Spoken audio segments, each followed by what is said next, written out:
It feels good to be back. And it also feels good to be done with 2024, which was an insane year. I felt like I witnessed everything that could ever happen to me happen in one year. Even though we all went through insane amounts of character development throughout 2024, we could also resonate to the character development of some of our favorite characters from movies this year.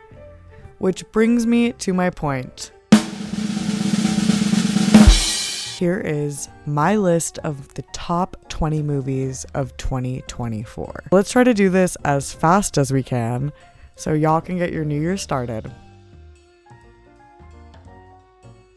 Terrifier 3 was an absolute fest of horror and gore for your eyes to feast on. I had so much fun with this third installment of the franchise. I feel like this is the strongest directing wise, and with David Howard Thornton's portrayal of Art the Clown. I also thought that Sienna Shaw has become such a well-developed final girl. I just loved seeing this in a packed theater when I first came out. I'm definitely putting Twisters on this list because I love Glenn Powell. That capybara man is my fave. And also, I just felt like this was a disaster action blockbuster we needed this year. I thoroughly enjoyed how action-packed the movie was and how the pacing kept me engaged the entire runtime. I didn't feel burned out like I do by some other action movies and adventure movies that have come out in the last few years.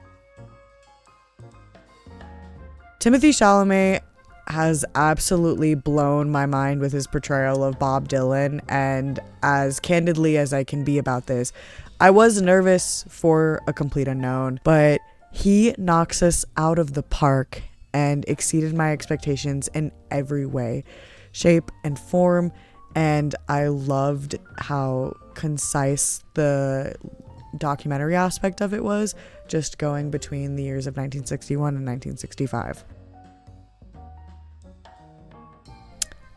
Alien Romulus was one of my favorite alien movies I've ever laid my eyes on. And I know it might not be much coming from a Prometheus defender, but this is up there with Alien and Aliens in my book. And I think Kaylee Spinay is the future of Final Girls. Chainsaws Were Singing, I got to catch at the Denver Film Festival this year, and I had such a blast with it.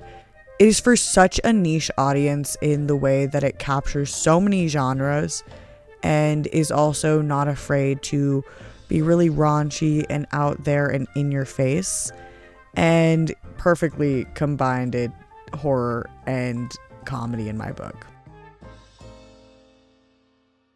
Now, Wicked does have a higher rating than some of the movies that are later on this list, but I put it at number 15 because I did give it a nostalgia rating.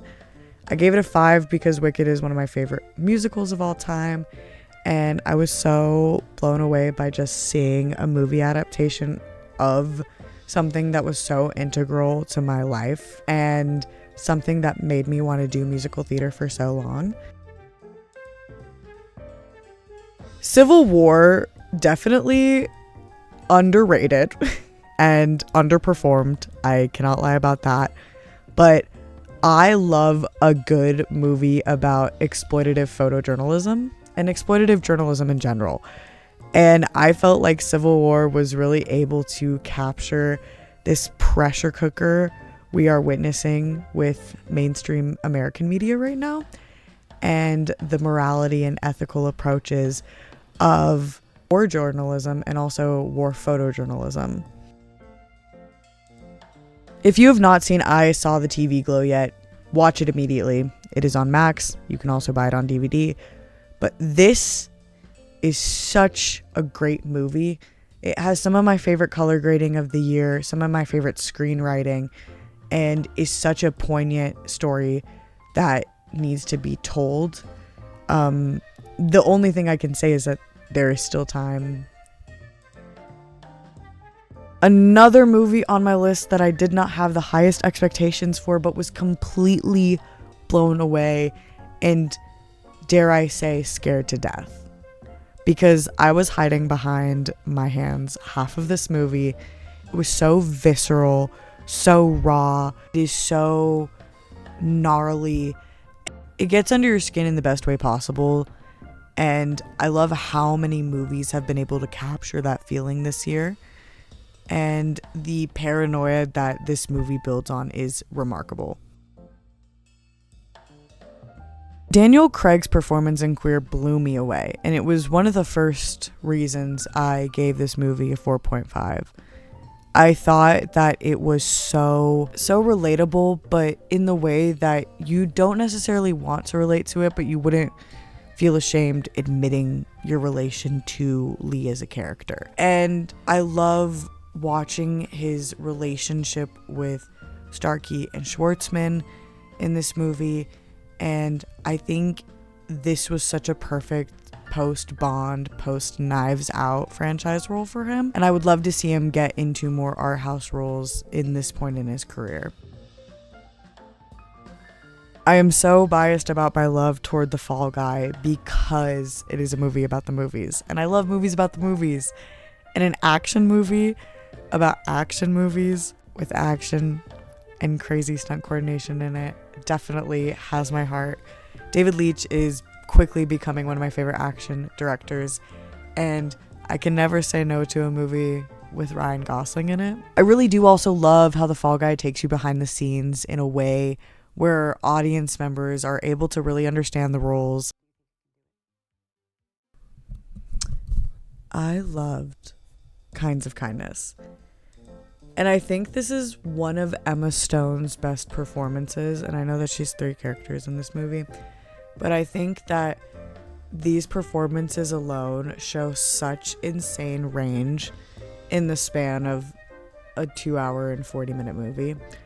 I also was such a big fan of it being, I think it's called a triptych. I love loosely connected stories that also have distinct messaging and theming within each part of it. An anthology is always going to get me hooked. Everyone knew this movie was going to be on my list, but at what number? Well, 8, because it did. Baby Girl is such a good movie. As someone who is looking to see more nuanced erotic films and more nuance within intimacy in movies, Baby Girl is a perfect addition into that. Nicole Kidman puts on such a genuine, open, and awkward performance, and the awkwardness is needed because it shows how different sex lives can be seen through the lens of a woman or through the lens of a man. I think this movie is such a perfect successor to Bodies, Bodies, Bodies. I'm a Dune nerd. I love Dune. And so Dune Part 2 is obviously going to be put on this list. The color palette, the set design, the acting, Timothée Chalamet as Paul Atreides is one of my favorite casting decisions ever made in the realm of science fiction. I thought that this was a perfect second film. I liked it more than the first, and I think that's because I liked to see the character development more in this movie, and especially because we only got 10 minutes of Chani last movie, and we get so much more of her character, of her depth. I have to defend Challengers. I love this movie. I'll always love this movie. I rewatched it 4 times this year, and this is my second Guadagnino movie on this top 20. Not only does Challengers have probably the best soundtrack to come out of this year, but it has some of the most innovative shots of the year. I love the finale of this movie more than I love the finale of most of my favorite movies of all time. And it is so engaging and energetic, and everyone is just putting on such dramatized, sassy, sultry performances. Micah Monroe, I love you. Please marry me. Longlegs is a modern, chilling masterpiece for horror. And I was so happy this movie was so up my alley because this felt tailor-made for me. The use of supernatural and biblical and true crime elements to create this story felt so what I needed out of horror this year, and I had such a blast. It was so horrifying to see this in a theater, and Nicolas Cage is diabolical in this movie. He is so evil. I promise this movie is not just on my list because of bodybuilding, but we have to talk about Love Lies Bleeding. Love Lies Bleeding ties together the campy, satirical vibes of the late 80s, early 90s with the same energy that was captured in these straight-to-home VHS action movies. I love how this movie is able to balance taking itself seriously and also feeding into the camp and the absurd nature of the world that they live in. And I mean, come on, Katie O'Brien and Kristen Stewart are a dream team. I had the privilege of watching Nosferatu before the year ended, and I was not disappointed that this was one of my most anticipated movies of the year. I knew I was going to love this movie from the moment I saw that opening with Lily Rose Depp, and she ended up delivering one of, if not my favorite performance of the year. I think gothic horror is about to make a big comeback, and it's not just because of Nosferatu, but I do think Nosferatu does gothic horror exceptionally well. It was especially well done because you had someone like Robert Eggers at the helm of the ship. And I think his vision for Nosferatu has been one of my favorite, if not the best adapted version I've seen. Everyone was acting their hearts out in this movie, and it was able to so seamlessly combine horror and eroticism and this palpable anxiety that gets stuck in your throat the entire runtime. If you want to see a movie that's going to break your heart this year, go see Anora and tell me what you think when you get back from that end scene. Anora is deserving of all of the praise that it has gotten this year, and it is deserving of the praise from me because this is my second favorite movie of the year, and Mikey Madison is a star. She delivered such a relatable performance as Annie that was beyond compelling.